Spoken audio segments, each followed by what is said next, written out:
Dans cette vidéo, on va voir ensemble 7 techniques simples qui peuvent vous permettre de booster votre collagène. Il vous est déjà sûrement arrivé de vous réveiller un matin et de vous rendre compte que vous avez pris un coup de vieux. Vous trouvez que vos cernes se sont aggravées ou qu'une nouvelle ride est apparue et surtout, vous vous sentez plus fatigué. Vous vous dites sûrement qu'il doit exister des techniques pour booster votre collagène et vous sentir mieux rapidement. Vous avez raison. Il existe en fait plusieurs méthodes que vous pouvez utiliser pour relancer votre production de collagène et je vais vous les présenter dans cette vidéo. Je tiens à préciser que j'ai utilisé personnellement toutes ces techniques et qu'elles sont reconnues scientifiquement. Mais avant de vous présenter mes 7 techniques, faisons un point rapide sur le collagène. Le collagène est une protéine qui n'est pas seulement présente dans la peau, elle est aussi présente dans les cartilages, les tendons, les ligaments et dans divers tissus conjonctifs. Il existe de nombreux types de collagène, mais leur fabrication change peu. La structure de base du collagène est le tropocollagène, qui est formé par une triple hélice de polypeptides qui sont constitués d'acides aminés, comme la glycine, la proline, l'hydroxylysine et l'hydroxyproline. Et de nombreuses réactions sont nécessaires pour arriver à la forme finale du collagène. Et ma technique numéro 1, c'est d'adopter une alimentation pro-collagène. Notre corps est capable de synthétiser certains acides aminés, mais pas tous. Donc notre alimentation joue un rôle très important. En fait, très peu d'aliments contiennent du collagène. Il y a le bouillon d'os, les œufs, la gélatine, les carapaces des crustacés et la peau de poisson. Cependant, il est beaucoup plus intéressant de se tourner vers les aliments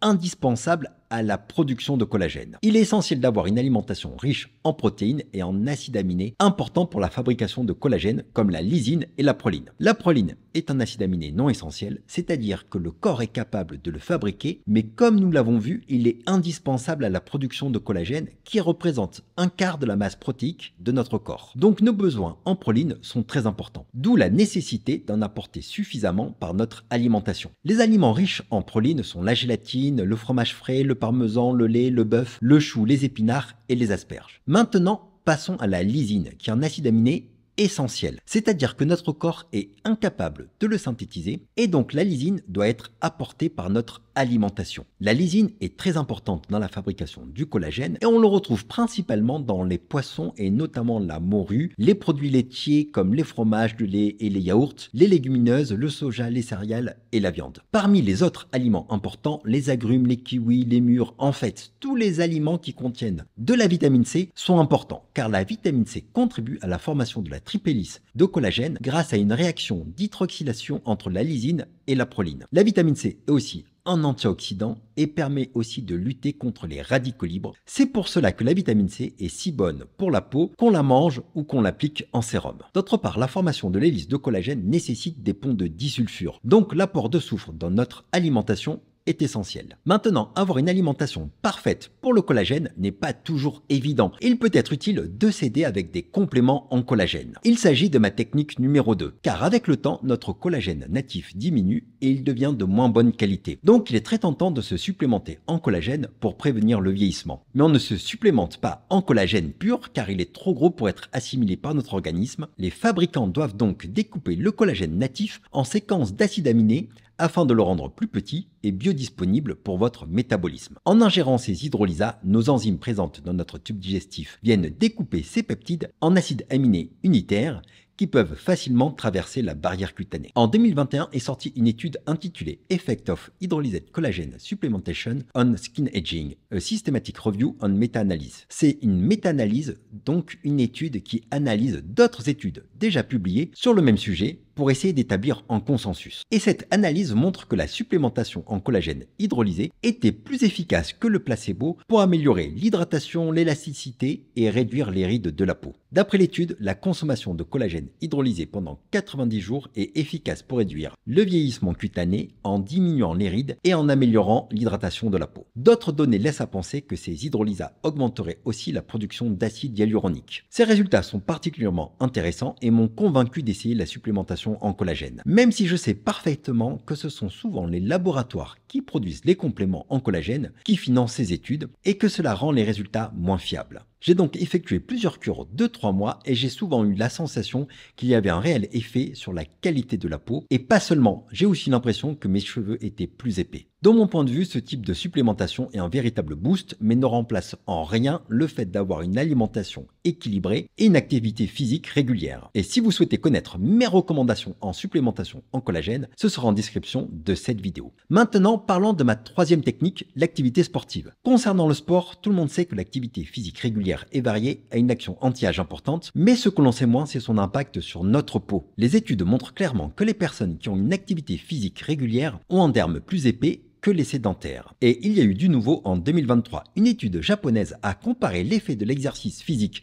aérobie contre l'exercice physique sur résistance. Selon cette étude récente publiée dans la revue scientifique Report, l'entraînement en résistance pourrait améliorer l'élasticité cutanée et augmenter l'épaisseur du derme chez les femmes d'âge moyen. Cette forme d'exercice, qui diffère de l'entraînement aérobie, déjà connu pour ses bienfaits sur la santé physique et mentale, repose sur l'utilisation d'une résistance externe pour solliciter les muscles, visant à renforcer la force, le tonus et l'endurance. Elle peut se pratiquer avec des poids, des élastiques ou le poids du corps. Et l'étude a observé 61 femmes japonaises sédentaires et en bonne santé sur une période de 16 semaines. Divisées en 2 groupes, le premier groupe a effectué un entraînement aérobie, tandis que l'autre s'est engagé dans un programme d'entraînement contre-résistance. Ces entraînements ont duré 30 minutes et ont été réalisés 2 fois par semaine. Et les résultats de cette étude sont particulièrement intéressants. Tous les participants ont vu une amélioration de l'élasticité de leur peau, mais seul le groupe qui a effectué un entraînement contre-résistance a vu son derme s'épaissir. Ce type d'étude est très intéressante et nous incite à varier les exercices. Le cardio bien sûr, mais aussi des exercices de renforcement musculaire. Pour continuer avec le sport, on me pose souvent la question de l'évolution du visage des sportifs, car certains sportifs ont un visage assez marqué. En fait, l'activité sportive va avoir un effet bénéfique sur la masse osseuse du visage et sur l'épaisseur du derme. Cependant, on peut aussi constater que les personnes très sportives peuvent avoir les joues creuses et un épiderme marqué. Une des raisons à cela peut être la perte de poids, mais aussi et surtout les rayons UV. Quand on fait du sport en plein air sans protection solaire, cela peut faire des ravages, aussi bien sur notre épiderme en accélérant l'apparition des rides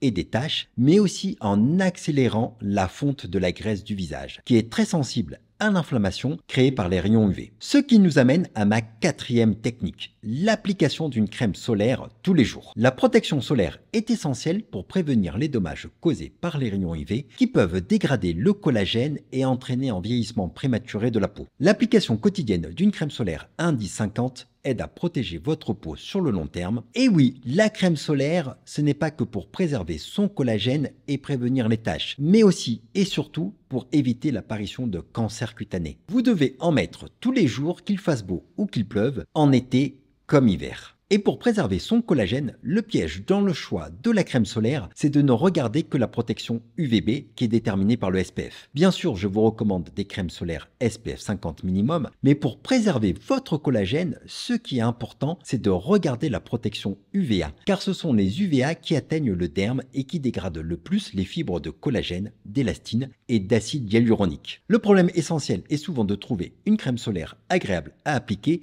et qui correspond à votre type de peau. C'est pour cela que vous pouvez retrouver quelques recommandations de crème solaire sur le site Beauty Decoded, mais surtout l'application mobile va vous permettre d'analyser et d'évaluer si une crème solaire correspond à votre type de peau en un clic. Et vous pourrez aussi partager votre avis sur plus de 9000 crèmes solaires référencées dans l'application. Ma cinquième technique, c'est d'utiliser des actifs anti-âge dans ma routine de soins. Si vous pensez appliquer du collagène à l'aide de crème sur le visage, sachez que cela sera inefficace. Le collagène ne peut pas traverser les couches de l'épiderme et pénétrer votre peau. Par contre, il existe des actifs anti-âge très puissants qui agissent en profondeur pour stimuler la production de collagène et prévenir sa dégradation. Parmi ces actifs, on retrouve les rétinoïdes, dérivés de la vitamine A, connus pour accélérer le renouvellement cellulaire et augmenter la production de collagène. Les peptides, quant à eux, stimulent la synthèse de collagène et favorisent la régénération cutanée. Et les antioxydants tels que la vitamine C neutralisent les radicaux libres. Si vous êtes assez jeune et que vous souhaitez faire de la prévention, je vous conseille d'utiliser des lotions et des sérums avec des antioxydants comme de la vitamine C. La vitamine C permet de lutter contre les taches cutanées et il s'agit d'un ingrédient multifonction très intéressant dans la lutte contre les rides. Parmi les autres actifs que je recommande, il y a les peptides qui peuvent avoir une action sur la production de collagène ou une action sur les rides dynamiques du visage, notamment au niveau du contour des yeux. La vitamine B3 a aussi une action anti-âge et elle n'est pas irritante. Par contre, si vous avez la peau mature ou que vous commencez à avoir des rides gênantes, le premier actif à intégrer c'est le rétinol, car il s'agit du meilleur ingrédient anti-âge, mais il n'est pas souvent mis en avant par les marques car il peut irriter la peau au début. Quand vous débutez le rétinol, je vous conseille une concentration allant de 0,1 à 0,3% car il faut commencer doucement. De plus, je vous conseille de l'utiliser un jour sur 2 ou un jour sur 3 au début car il y a une période de tolérance. Puis vous pourrez augmenter progressivement la fréquence d'application. Cependant, les soins du visage ne peuvent pas tout et si vous souhaitez aller plus loin pour améliorer la qualité de votre peau et booster votre collagène, la 6e technique est faite pour vous. Il s'agit de la thérapie par LED, qui est une technique non invasive qui utilise la lumière pour stimuler la production de collagène. Les diodes émettent de la lumière de différentes longueurs d'onde qui peuvent pénétrer dans les couches profondes de la peau et aider à stimuler les fibroblastes pour qu'ils produisent plus de collagène. Cette procédure indolore permet aussi de diminuer l'inflammation cutanée et il existe de nombreux masques LED que vous pouvez utiliser à la maison. Cependant, faites attention à choisir une marque réputée et ayant des bons avis car utiliser un masque LED prend du temps, donc autant utiliser un masque efficace. Et vous pouvez voir mes recommandations de masques LED en description de la vidéo. Et ma 7e technique, ce sont les peelings. Les peelings chimiques, ce sont des traitements qui consistent à appliquer une solution acide sur la peau pour éliminer les couches superficielles endommagées. En provoquant une exfoliation contrôlée, les peelings stimulent le renouvellement cellulaire et favorisent la production de sébum. Il existe de nombreux peelings, les peelings doux, les peelings moyens ou les peelings profonds, et ils peuvent, en fonction de leur efficacité, diminuer les fines ridules, les taches pigmentaires ou améliorer la fermeté et la densité de la peau. Ces peelings peuvent être effectués chez votre médecin, mais il existe aussi des peelings moins puissants qui doivent être rincés et que vous pouvez utiliser à la maison. Mais pour aller plus loin, si vous avez une bonne alimentation,